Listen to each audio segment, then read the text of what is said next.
Good morning सांग माने मु उठी नहीं वर्तमान उठी बाहर तो वर्षा लगी रही काली संध्या बेलू वर्षा लगी रही सेमती भी तो काम किसी नहीं मिसेस रागी एत समय है उठी ना कौन कर रोषे पूरा व्यस्त थे आम ए मुह धोईकी बाहर आड़े जी लाट्रिन लाट्रिन एत यूज करते सब आम पड़िया बिल पड़िया रही पहाड़ कर बाहर आड़े जाती लाट्रिन सब मुझे से पहाड़ कर आड़े लाट्रिन देवी एक्चुअली घर घर लाट्रिन होगा उचित कारण राति छाड़ा लगे आप लाट्रिन जावाई पदा को बाहर जावाई पड़ो से लाट्रिन घरे घरे जदि थी आपण लाट्रिन झाड़ा बस पारे तो बाहर को बाहरला पर इना टे विपद कारण वर्षा दिनिया जंगल साइड कौन हो भालू बाघ हाथी सब बाहरती साप रिसेंट आम आपण देखुली से आम बो घरे साप पस जाते से बहुत सतर्क हूँ काली गोटे गाँव को जाइली पिला को साप कामुड़ी आमर जो आनंदपुर घसीपुर मेडिकल रही से मेडिकल रिसीव कले नहीं सागे सागे कटक रेफर करदे जहाँ भी हो जदि बेसी सीरीयस भल से लोकटी भल हो जाऊ गोटे परिवार जनकर किसी गोटे है आसपारे भल भल फेरी आसू भल भी हो जाऊ एतिक भी आपण मानक घर घर लाट्रिन बनातु रात खास कर राति बहुत असुविधा हुए दिन तो निहती आपण मैंने पदा को जापर आदि माने आपण मनकर सुविधा थी सदिनिया कादुଅ सब हो रास्ता घाट ना जुआडे जीव कादुଅ पहाड़ घर आम गाँ टी अच्छी वर्षा हेले पहाड़ जो पानी आसे पानी रे जो कादुଅ फादुଅ सब पड़े आसे रास्ता सब कादुଅ जमी जाए बर्तमान मुझे देखी आपमि कादुआ आम रास्ता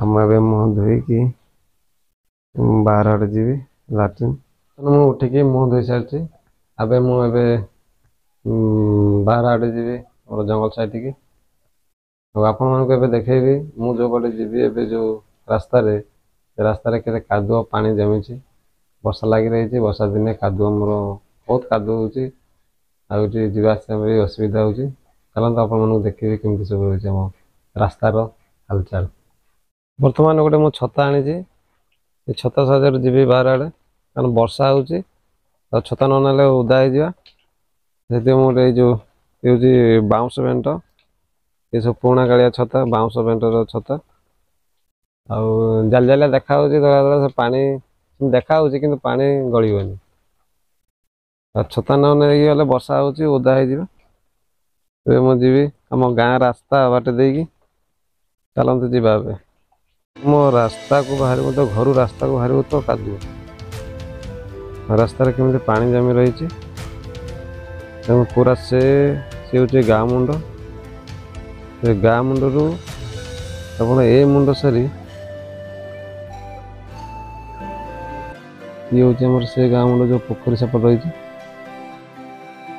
देखो रास्ता देख केमी कादुଅ के बिलर भी एत कादुଅ न गाँ रास्तार जमी कादुଅ देखिपे केते कादुଅ रही रास्तार हालचाल केमती रही कादुआ रास्तार चलिकी लोक मैंने पड़ुंट बाइक पड़ुं साइकेल भी पड़ुं वर्षा हम तो पूरा एमती कादुଅ देखिपे केमती रास्तार पानी जमी रही बत्तक कौन रास्तार बुलने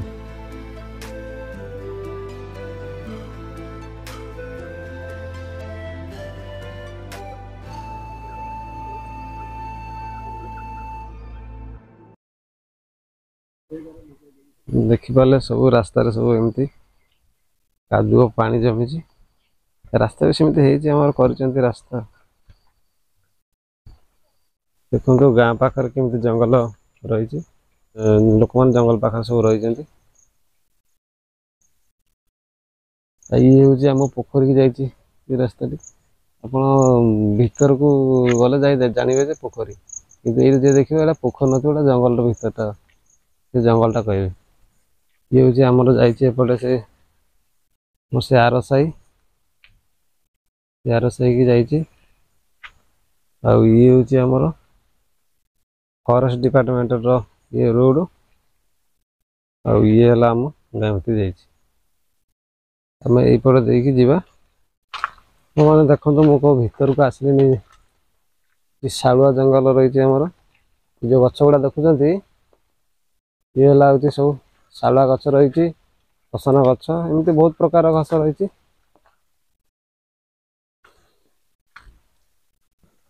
ଦେଖନ୍ତୁ ଇଏ ହେଉଛି ଆମ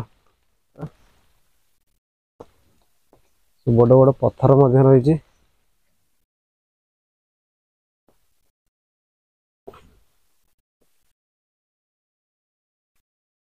ଏଇ ରାସ୍ତାଟା ଯୋଉ ଆପଣ ମାନଙ୍କୁ ଦେଖେଇଲି, ଯୋଉ ରାସ୍ତା, ଇଏ ହେଉଛି ଆଗରୁ, ଏଟା ହେଉଛି ରାସ୍ତା ଥିଲା। ଆଉ ଦେଖନ୍ତୁ ଏଇପଟେ ରାସ୍ତାଟା ଯାଇଛି।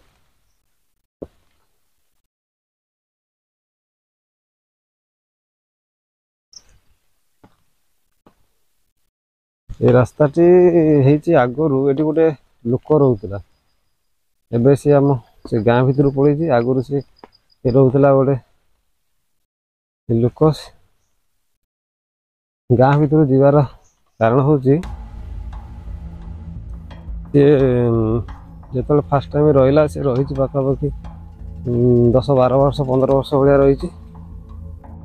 ରହିଲା ପରେ ହଠାତ୍ ଦିନେ ଆସିକି ହାତୀ ତାଙ୍କ ଘର ଉପରେ ଆଟାକ୍ କରିଛି। ସ୍ୱାମୀ ସ୍ତ୍ରୀ ରହିବା ଭିତରେ ସେ ରାତି ଆସିକି ହାତୀ ସେ କ'ଣ ଖାଇବା ପାଇଁ ହଉ କି କ'ଣ ଗୋଟେ ରାଗରେ ହଉ, ସେ ଘରକୁ ସେ ଆଟାକ୍ କରିଛି।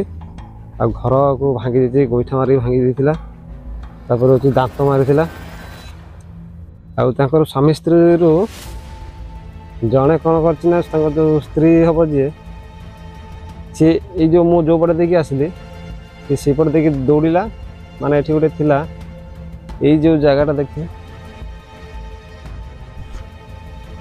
ଏଇ ଜାଗାରେ ଥିଲା ଘରଟା। ଏମିତି ଜାଗାଟା ଥିଲା।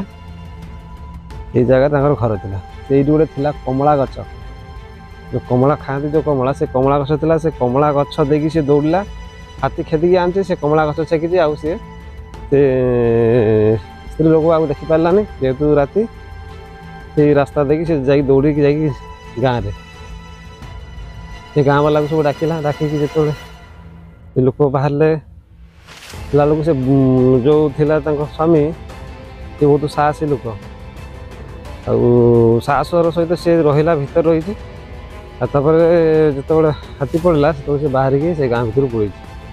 ହାତୀ ଥିବା ପର୍ଯ୍ୟନ୍ତ ସେ ଘର ଭିତରେ ଥିଲା। ସେ ହାତୀ ମାନେ ଏତେ ଆଗରୁ ଯୋଉ ହାତୀ ଥିଲା, ସେ ହାତୀରେ ଭାରି ରାଗି ଘର ଦ୍ୱାର ଭାଙ୍ଗି ଦେଉଥିଲା। ଇଏ ଆମର ଧାନ ଯୋଉ ଚାଷ ହେଉଥିଲା, ଧାନ ଖାଇ ଦେଉଥିଲା, ଖାଇକି ନଷ୍ଟ କରୁଥିଲା ବହୁତ। ସେ ହାତୀ ଆଉ ନାହିଁ। ସେ ହାତୀଟି ମରିଗଲାନି, 10-15 ବର୍ଷ ହେଇଗଲାନି। ସେ ବୁଢ଼ା ହେଉଛି ବହୁତ ସାହସ ସେ ବୁଢ଼ାର। ଆଉ ସେ ଆମର ଜେଜେବାପା ହିସାବ ହବ। ଆଉ ସେ ଏବେ ମଧ୍ୟ ଅଛନ୍ତି। ଆପଣମାନେ ତାକୁ ଯଦି ପଛ ଆଡ଼ୁ ଦେଖିବେ, ଠିକ୍ ଆମର ଯୋଉ ଜାତୀୟର ପିତା ଯିଏ ମହାତ୍ମା ଗାନ୍ଧୀ, ଡିଟୋ ଆପଣମାନେ ସେମିତି ଦେଖିବା ପାଇଁ ପାଇବେ। ପଛପଟୁ ଯେମିତି ସେ ବାଡ଼ି ଧରିକି ଯାଉଥିବେ, ଆପଣମାନେ କହିବେ ଯେ ଆମର ଯୋଉ ମହାତ୍ମା ଗାନ୍ଧୀ କ'ଣ ଆମ ଗାଁ ଆଡ଼େ ପଳେଇ ଆସିଲେଣି। ମାନେ ସବୁଆଡ଼େ ଜଙ୍ଗଲ, କେବଳ ସେ ଗାଁଟି ଖାଲି ରହିଛି, ନହେଲେ ଏପଟ ସାଇଡ଼୍ ଦେଖିବେ ସବୁ ଜଙ୍ଗଲ ରହିଛି ଗାଁକୁ ଲାଗିକି। ଲାଟ୍ରିନ୍ ବସାଇଲି, ଏବେ ଘରକୁ ଯିବା। ଆମର ଏଠିକାର ଲୋକମାନଙ୍କର ଗଭର୍ଣ୍ଣମେଣ୍ଟ ତରଫରୁ ଯୋଉ ଲାଟ୍ରିନ୍ ଘର ଆସିଛି, ସବୁ ରହିଛି। କିନ୍ତୁ ସେମାନେ ଏ ଲାଟ୍ରିନ୍ରେ ଝାଡ଼ା ବସିବା ପାଇଁ ଭଲ ପାଆନ୍ତିନି, ସେଥିପାଇଁ ସେଠି ଝାଡ଼ା ସେ ବସନ୍ତିନି। ଆଉ ସେମାନଙ୍କର ଝାଡ଼ା ଝପଟ ଯିବା ହେଉଛି ପଦାକୁ, ତାଙ୍କର ଭଲ ପାଆନ୍ତି। ଆଉ ଲୋକମାନେ, କିଛି ଲୋକ ଅଭ୍ୟାସ ବଦଳିଲେନି ଆଉ କିଛି ଲୋକ ବଦଳି ନାହାନ୍ତି, କିନ୍ତୁ ତାଙ୍କୁ ବଦଳିବା ପାଇଁ ପଡ଼ିବ। ଆଉ ନହେଲେ ଯଦି ନ ବଦଳିଲେ ଏଇଭଳିଆ ଅସୁବିଧା ଯେଉଁ ରହୁଛି ନିଜକୁ ଭୋଗିବା ପାଇଁ ପଡ଼ିବ। ମୁଁ ଘରେ ପହଞ୍ଚି ଯାଇଛି, ଆଉ ପହଞ୍ଚିକି ମୁଁ ବ୍ରସ୍ ଅଲରେଡ଼ି କରିସାରିଲିନି। ଏବେ ଖାଇବା କ'ଣ ବନେଇଛନ୍ତି ଖାଇବା ଦେଖିବା। ବର୍ତ୍ତମାନ ଦେଖିବା କ'ଣ ସବୁ ବନେଇଛନ୍ତି ମିସେସ୍। ଇଏ ହେଉଛି ସୁଜି କ୍ଷୀରି, ଆଉ ଏପଟେ ରହିଲା ଆମର ମୁଢ଼ି ସହିତ ଚୁଡ଼ା ମିକ୍ସଚର, ତା ସହିତ ରହିଛି ନାଲି ଚା। ଆକ୍ଚୁଆଲି ମୁଁ ନାଲି ଚା ପିଏନି କି କ୍ଷୀର ଚା ପିଏନି, କାରଣ ହେଉଛି ପିଇଲା ବେଳେ ଏ ଯେଉଁ ଜୀବ ସିଝିଯାଏ, ମୁଁ ସେଥିପାଇଁ ପିଏନି ଚା। ଆଉ ଯଦି ପିଇବି ତାକୁ ଥଣ୍ଡା କରିବି ଗୋଟେ ଜାଗାରେ, ତାକୁ ଥଣ୍ଡା କରିକି ତାପରେ ମୁଁ ପିଇବି। ଖିଆପିଆ ସରିଯାଇଛି, ଆଉ ଏବେ ଦେଖିବା କ'ଣ କାମ ରହିଛି। ବର୍ଷା ତ ସେମିତିରେ ଲାଗି ରହିଛି, କମିଲା ପର୍ଯ୍ୟନ୍ତ ଦେଖିବା। ଆଉ ଏଇଠି ମୁଁ ଭିଡ଼ିଓକୁ ରଖୁଛି। ଭିଡ଼ିଓ ଯଦି ଭଲ ଲାଗିଥାଏ ଲାଇକ୍, ସେୟାର, ସବସ୍କ୍ରାଇବ୍ ଆଉ କମେଣ୍ଟ ମାଧ୍ୟମରେ ଜଣାଇବେ ଭିଡ଼ିଓ କେମିତି ଲାଗିଲା। ପୁଣି ଦେଖା ହେବ ନେକ୍ସଟ ଭିଡ଼ିଓରେ। ନମସ୍କାର, ଜୟ ଜଗନ୍ନାଥ।